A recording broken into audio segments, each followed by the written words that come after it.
Là où tu es à ta place. Cette devise familiale, Sibeth Ndiaye l'a faite sienne. La conseillère chargée de la presse et de la communication du président Macron est devenue porte-parole du gouvernement d'Édouard Philippe.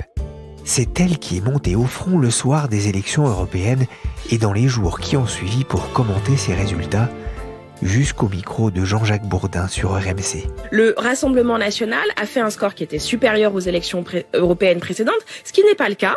Ils ont un score qui est relativement bas à ce qui a été réalisé précédemment. Et donc nous sommes dans une situation... Sibeth Ndiaye, je vous coupe. Je ne vous parle pas du Rassemblement national. Je vous parle de la République en marche. Est-ce que vous avez perdu cette élection hier ? Effectivement, nous ne sommes pas premiers dans cette élection. Donc je vais vous dire, comme quand je parle à mes enfants, quand on n'est pas premier, effectivement, on n'a pas la victoire et donc on a perdu. Sibeth Ndiaye est passée de l'ombre à la lumière. Je suis Pierrick Fay, vous écoutez La Story, le podcast d'actualité des Échos. Aujourd'hui, je vais dresser le portrait en clair-obscur d'une femme qui ne laisse pas indifférent. Elle a 39 ans, mais elle a toujours son air d'éternelle étudiante. Elle a le franc-parler de la jeunesse, mais des origines plutôt bourgeoises en Afrique. Elle baigne dans la politique depuis toute petite, et elle est aussi d'une indéfectible fidélité à Emmanuel Macron. Sibeth Ndiaye, c'est en même temps grande gueule et grande muette. C'est le titre du portrait qu'Elsa Fresnel lui a consacré dans Les Échos il y a quelques semaines. Elsa la connaît depuis plusieurs années, et j'ai eu envie qu'elle nous raconte aussi les rapports complexes que la nouvelle porte-parole entretient avec la presse. Le grand public avait pu en avoir une illustration lors de la diffusion du documentaire Amical consacré à la victoire d'Emmanuel Macron à la présidentielle, les coulisses d'une victoire. On a payé la manif pour tous. Putain, faites votre boulot les gars aussi. Là, non mais là, ça me saoule. Franchement, là, je suis saoulée. Il faut être précis. Je veux dire, ça, c'est pas du travail de journaliste. C'est du travail de salaud. Je te le dis. C'est pour ça que je suis un peu vénère, parce que je veux qu'on soit précis dans ce qu'il a dit. Ce jour-là, Sibeth Ndiaye avait crevé l'écran. D'ailleurs, et ça a marqué Emmanuel Macron quand il a regardé ce documentaire. Et un des proches du président me disait que c'est une des choses qui faisait qu'il avait toujours gardé en tête, qu'il voulait lui faire jouer un rôle politique, alors qu'elle se voyait plutôt rester conseillère. Et il disait à ses proches, elle a crevé l'écran, Sibeth, c'est une politique. Et d'ailleurs, en 2017, un tout petit peu après son élection, il avait songé à la nommer porte-parole de l'Élysée. Bon, puis l'idée n'avait pas eu de suite particulière, donc voilà, tous les deux, on était restés là. C'est un destin vraiment particulier que celui de cette jeune femme née à Dakar il y a un peu moins de 40 ans. En fait, pas si particulier que ça, si on songe que la France est un grand pays d'immigration. Simplement, il faut faire attention aux clichés. Sibeth Ndiaye, elle a grandi dans la très grande bourgeoisie dakaroise, parce que ses parents se sont connus dans la lutte pour l'indépendance. Son père était quand même le numéro 2 du parti d'Abdoulaye Wade, le futur président. Quand il était numéro 2 du parti, Abdoulaye Wade n'était pas encore élu président. Et sa mère a été présidente de la Cour constitutionnelle. Donc Sibeth Ndiaye, elle a grandi au cœur de Dakar, dans une maison avec des domestiques, un chauffeur, où on vénérait les lettres françaises. Donc elle a toujours beaucoup lu, et où on parlait tout le temps de politique. Oui, elle a vraiment baigné dans cet univers très petit, mais aussi avec des parents qui lui ont donné certaines valeurs. Alors, on peut classer... Il y a deux types de valeurs, semble-t-il, que lui ont donné ses parents. D'abord, Sibeth Ndiaye, c'est un melting pot à elle toute seule. Parce que l'Afrique, en tant que telle, ça veut rien dire. Son père était sénégalais et d'origine sénégalaise. Son grand-père était un ancien tirailleur mort au combat. Donc, le père de Sibeth Ndiaye était pupille de la nation, d'origine modeste. Et sa mère, au contraire, était d'une famille riche et catholique, germano-togolaise. Donc ça fait beaucoup de mélange dès l'enfance. Et d'ailleurs, ses parents, son père étant musulman, sa mère catholique, avaient décidé que leur fille suivrait les deux enseignements et pourrait choisir leur religion. Donc, voilà, dès le départ, il y a une notion de multiplicité, de choix. Voilà. Ensuite, pour les valeurs, évidemment, ses parents sont des amoureux de la liberté, ils se sont battus pour l'indépendance. Ensuite, comme c'est aussi dans la tradition pour une partie de la bourgeoisie dakaroise, il faisait régulièrement des distributions de vivres et de biens de première nécessité aux mendiants et aux lépreux. Et le père de Sibeth Ndiaye l'emmenait dans ses expéditions. Alors, il faut se mettre dans la tête une enfant de la grande bourgeoisie qui, très jeune, entre en contact avec la misère et la maladie, la lèpre. Et c'est de là, quand je discute avec elle, c'est de là qu'est née sa révolte profonde. Pourquoi y a-t-il de tels écarts ? Ça, c'est quelque chose qui va la marquer profondément ? Écoutez, je pense que ça l'a vraiment marquée parce que quand elle m'a raconté ses expéditions, quand j'ai passé du temps avec elle pour faire son portrait, au fur et à mesure qu'elle me racontait, l'émotion montait. Et depuis des années que je connais Sibeth Ndiaye, c'est la première fois que je la voyais émue comme ça, avec la voix qui s'étranglait, les yeux qui piquent, la nécessité de reprendre son souffle. Donc oui, je crois que ça, c'est une révolte authentique. Cette marche, je la franchis avec la fierté de servir la France, ce pays que je me suis choisi. C'est aussi au Sénégal, le pays de ma naissance, que j'ai puisé le courage de gravir cette marche. En toute humilité. C'est dans mon enfance que j'ai été chercher ces paroles, souvent prononcées par nos parents, pour nous aider, mes sœurs et moi, à briser les plafonds de verre. Là où tu es à ta place. Maintenant, je l'ose. La France m'a beaucoup donné. Aujourd'hui, c'est à mon tour de le lui rendre. Il y a une rencontre évidemment qui va changer sa vie, celle avec Emmanuel Macron lors de son arrivée à Bercy. Elle est au cabinet d'Arnaud Montebourg. Donc, quand Arnaud Montebourg est débarqué de Bercy et remplacé par Emmanuel Macron lui propose de rester. Elle le fait. Elle fait son travail de chargée des relations avec la presse. Et puis arrive l'année 2015. Et là, Sibeth Ndiaye, qui avait déjà perdu son père en 95, perd sa mère. Et Emmanuel Macron lui offre un livre de Roland Barthes. Elle est touchée. Et puis un petit peu après, il y a le salon du Bourget. Et il faut bien se figurer, Sibeth Ndiaye, non seulement est très noire de peau, a des tresses, a des robes colorées, adore se faire des habits en couture, et donc n'a pas le profil type des conseillers de Bercy. Et donc elle accompagne Emmanuel Macron au salon du Bourget, et à chaque stand, on lui barre la route. On laisse passer les conseillers en costume-cravate et à elle, on lui barre la route. Ce qui est un comble pour une conseillère presse, ne pas avoir accès à son ministre. Donc, au bout de quelques heures, elle éclate en sanglots. La chef de cabinet d'Emmanuel Macron appelle le préfet et lui dit « Bon, maintenant, vous restez avec elle et vous la faites passer partout. » Et puis, à la fin de la visite, Emmanuel Macron va la voir et lui demande pourquoi elle a pleuré. Puisque c'est quand même... elle a quand même un fort caractère. Elle pleure pas facilement, Sibeth Ndiaye. Et là, elle lui dit tu portes toute ta vie le fait d'être une femme noire. Et c'est la réaction d'Emmanuel Macron qui l'a touchée, parce qu'il lui a rien dit, mais il lui a juste serré la main longuement en la regardant. Et ça, elle me l'avait raconté dès 2017. Elle a été touchée parce que elle s'est rendue compte que lui-même venait de réaliser qu'elle était noire. C'est-à-dire que pour lui, ça n'avait aucune importance. Et ça, c'était important pour elle, évidemment. Elle est d'une fidélité visiblement à toute épreuve. C'est ce qui ressort aussi de son parcours. Elle est capable de s'opposer au président ? Oui, elle est même réputée pour cela. En fait, aussi curieux que ça puisse paraître, la Macronie, qui est très verrouillée pour les journalistes, où les conseillers sont briefés pour qu'aucune tête ne dépasse, peut être à certains moments très franche en interne. Et il y a quelque chose qu'on sait très peu, mais le dîner de la Rotonde, qui a fait polémique, puisqu'Emmanuel Macron semblait fêter sa victoire au soir du premier tour, alors qu'il allait être opposé à Marine Le Pen. Donc dans ces cas-là, on attendait un peu de retenue. Lui, il réunit ses amis et des people à la Rotonde. Et quelques jours plus tôt, lors d'un déjeuner dans son bureau, l'équipe de campagne en parle. Et il y a plusieurs conseillers, ils sont au moins 4 ou 5, à monter au créneau en lui disant « Tu ne peux pas faire ça. C'est un contre-symbole. Le plus cassant à l'époque est son conseiller spécial, son stratège Ismaël Lemelien, qui lui dit c'est une faute. Et la plus tenace, la plus acharnée, c'est Sibeth Ndiaye, qui revient plusieurs fois à la charge, en lui disant tu maîtriseras pas ta communication. D'autres disent c'est Sarkozy et le Fouquet, etc., etc. Bon. Macron ne tient aucun compte de leurs avertissements, mais ça c'est un exemple de franchise qu'elle peut avoir. Voilà. Et d'ailleurs, les moments où elle se montre le plus franche avec le président, c'est elle qui maquillait Emmanuel Macron pendant la campagne et qui a continué à le maquiller à l'Élysée. 1 à 2 fois par jour, le président a besoin d'être maquillé. Donc, c'est elle qui le fait. Et donc, dans ces moments où elle est en tête-à-tête avec lui, elle lui dit ce qu'elle pense. C'est très précieux, j'imagine. Alors, il y a une question qui revient souvent concernant Sibeth Ndiaye, c'est est-elle de gauche ?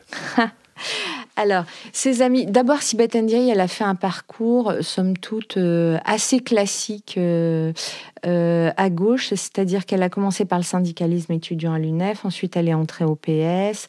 Elle a été membre du Conseil national, membre du secrétariat national sous Martine Aubry. Et en même temps, chargée de com, donc de grands élus comme Claude Barthelone. Donc, elle s'est fait tout un réseau là-dedans.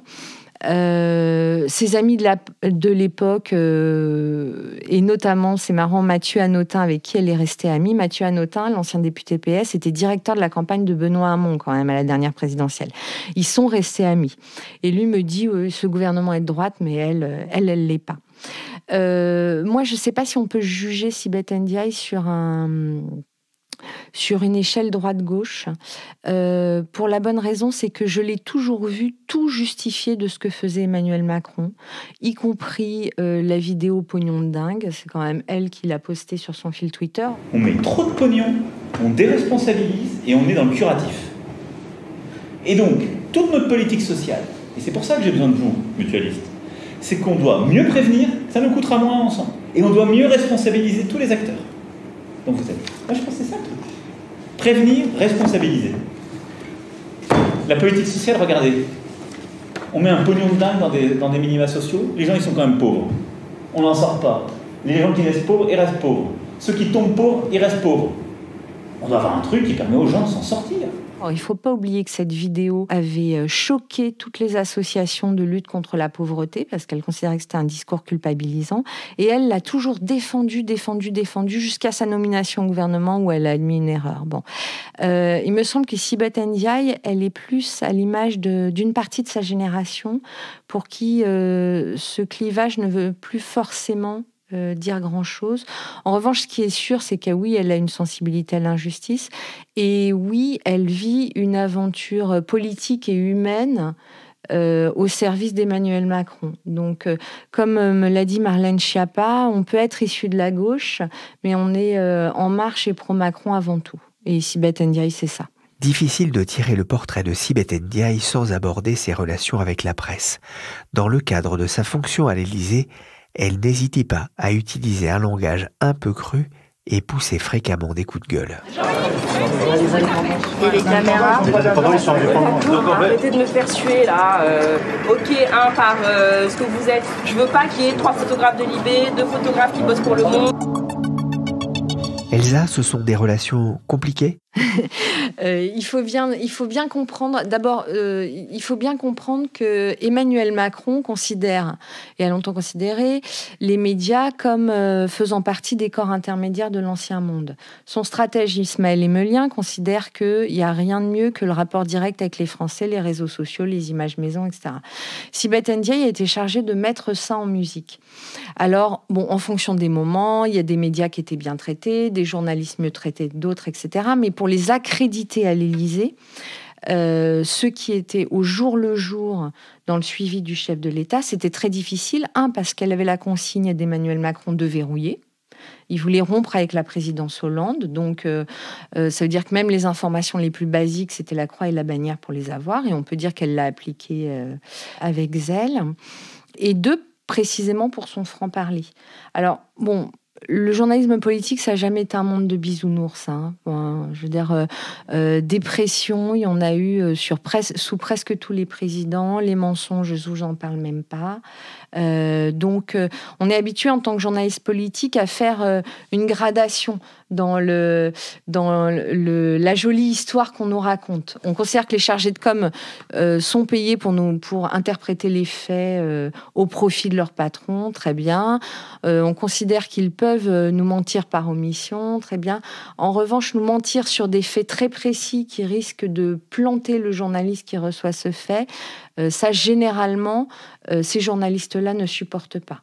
Et force est de constater que Sibeth Ndiaye l'a fait, d'où, je pense, les relations tumultueuses qu'elle a eues, encore une fois, surtout avec les accrédités à l'Élysée, c'est-à-dire les journalistes qui suivent au jour le président.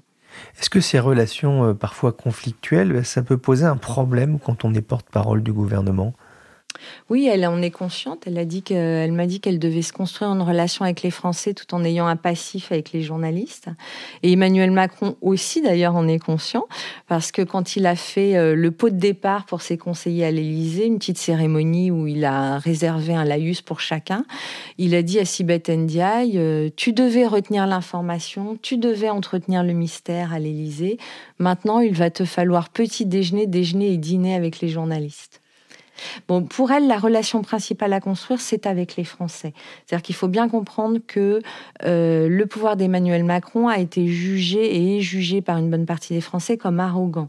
Il n'y a pas eu la crise des Gilets jaunes pour rien. Or, Emmanuel Macron espère bien faire un nouveau départ avec la sortie du grand débat, etc. Et il a pour cela besoin de gens qui cultivent une forme de proximité avec les Français, qui puissent aussi leur ressembler. Et c'est la mission de Sibeth Ndiaye.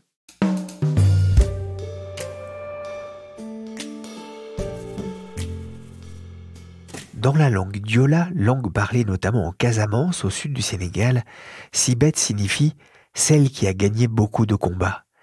Mais il lui en reste un à remporter, celui de l'image.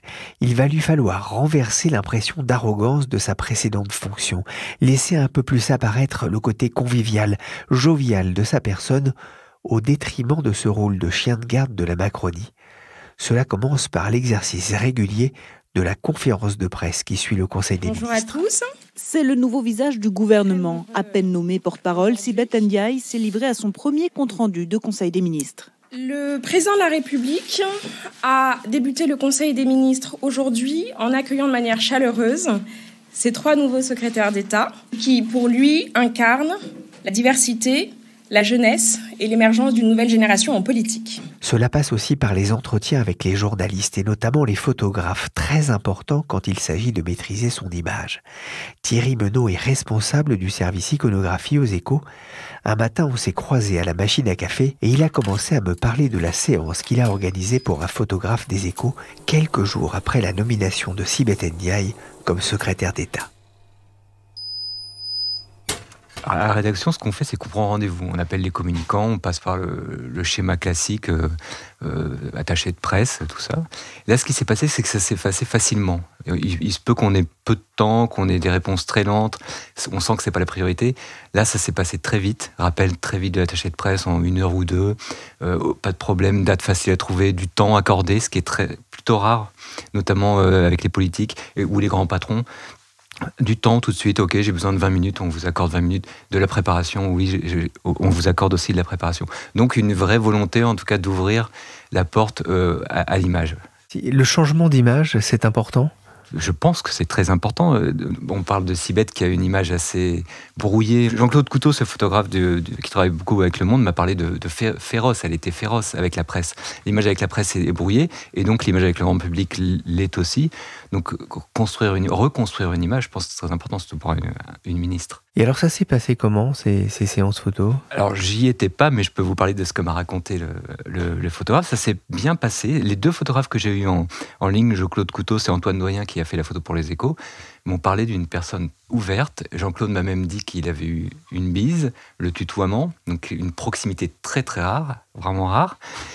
Mais une proximité non feinte, quelque chose de vraiment sympathique. J'ai entendu le terme solaire qui est repris dans le papier du Parisien.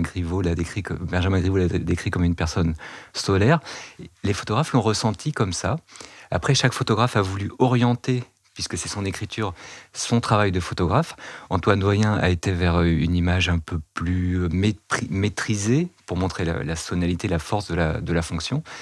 Et alors que Jean-Claude Couteau a mis une image plus dans son contexte tout en tout en montrant le contraste d'une robe assez chatoyante avec un ministère toujours assez neutre, le marbre froid. Cette personne donc solaire dans un environnement, donc dans une fonction nouvelle qui est assez froide et difficile.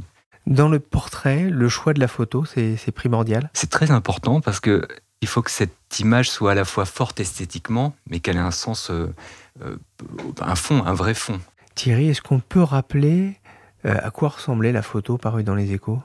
C'est intéressant parce que c'est un portrait assez serré. Bon, ça c'est la maquette qu'il impose. Cette image serrée met en avant le regard. Et il y a deux, trois petits détails qui montrent que le photographe a voulu apporter une écriture. C'est qu'il y a ce rideau en reflet qui est devant elle, qui, avec une analyse toute simple, en fait, c'est le filtre. Et ce qui est intéressant, c'est que cette personne solaire, il y a ce reflet devant qui vient filtrer. Et l'image est douce parce qu'il y a un mouvement de la main. On est dans un entre-deux, dans un moment où il y a encore moins de maîtrise, c'est-à-dire qu'elle est en train de bouger, en fait elle est en train de se replacer, certainement imaginant que c'est pas le moment où le photographe va photographier. On le ressent, elle rigole, mais elle a une posture un peu contrainte. On sent qu'elle se relâche complètement. Là, dans cette image, elle est un peu dans cet état de relâche. Elle a la main qui va vers son visage, on ne sait pas trop ce qu'elle fait. Et surtout, il y a ce regard qui, même si elle éclate pas de rire, on sent dans son regard quelque chose d'assez solaire, c'est le terme. Je pense qu'on ressent ça dans le regard. Donc c'est ce qui a fait le choix. En fait, ce qu'il a voulu peut-être ne pas montrer en montrant les éclats de rire, c'est la personne derrière le politique. Mais il a voulu axer sur la fonction de cette femme. Alors certes, Sibeth, c'est une femme noire en politique, c'est un élément qui, au niveau journalistique, est intéressant à souligner, c'est rare, c'est nouveau. Mais il a voulu montrer que c'était surtout une personnalité politique. Par exemple, il n'a pas mis en avant la robe. Des robes qu'elle fabrique souvent elle-même, d'ailleurs. Paraît-il. Et il n'a pas voulu montrer ça, même si c'est un pan de la personnalité, hein, c'est un choix. Mais il a préféré resserrer pour pas trop mettre cette robe en valeur. Et encore une fois, orienté vers la fonction. Merci Thierry Menot et Elsa Fresnay des Échos pour nous avoir ouvert l'album photo de Sibeth Ndiaye. La Story, le podcast d'actualité des Échos, c'est fini pour aujourd'hui. L'émission a été réalisée par Nina Alberg et Mathias Arignon, avec Jean-Philippe Louis à la machine à café et Michel Varnet à l'édition. Vous pouvez nous retrouver sur toutes les plateformes de podcast et surtout vous abonner. Pour l'actualité en temps réel, c'est sur leséchos.fr.